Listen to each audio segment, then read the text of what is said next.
सावन का महीना प्रारंभ हो गया है और मेरा परिवार सावन के महीने में इस तरह से विशेष पूजन करी कि आपको भोलेनाथ की विशेष रूप से कृपा प्राप्त होगी।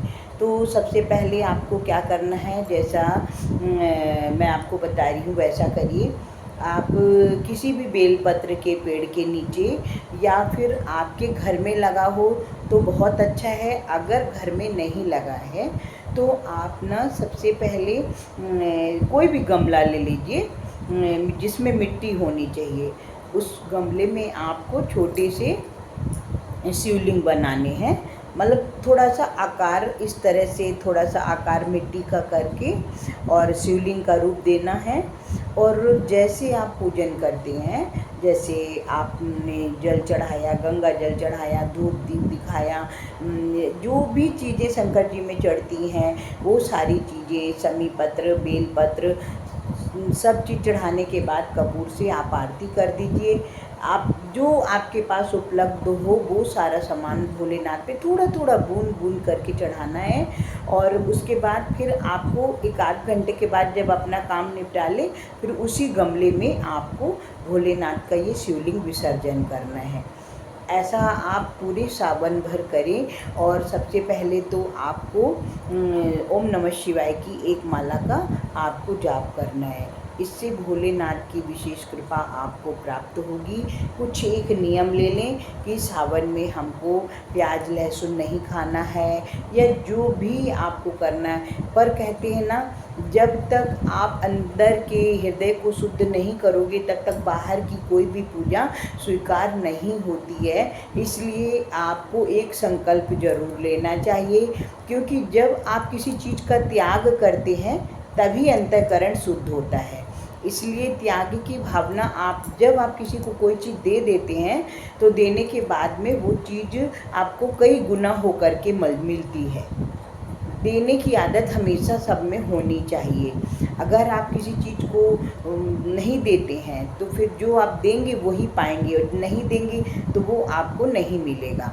तो इस तरह से आपको भोलेनाथ का पूजन करना है, क्योंकि भोलेनाथ को कोई चीज़ नहीं चाहिए, वो सिर्फ भाव की भूखी हैं। आप भाव के द्वारा, कहते हैं ना, भक्त चला शिव को मनाने के लिए, हाथ में लोटा जल प्रभु को अर्पित करने के लिए।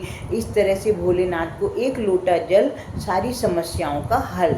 इस तरह से आप भोलेनाथ का ऊपर में जल चढ़ाएं, आपकी समस्याएं दूर होंगी। अच्छा, एक चीज़ मैं और आपको बता रही हूँ कि अगर आपके जीवन में बहुत परेशानियां हैं, बहुत लोग ऐसे हैं जिनके जीवन में परेशानियां हैं, जिनको कोई भी मतलब निवारण नहीं कर सकता है, तो आपको क्या करना है कि मंदिर में सभी कोई पूजा करने जाते हैं और वहाँ पर भोलेनाथ पर सब चीज़ चढ़ाते हैं, चढ़ाने शिवलिंग पर चढ़ाते हैं, वहाँ आसपास सब चीज़ फैली रहती है ना।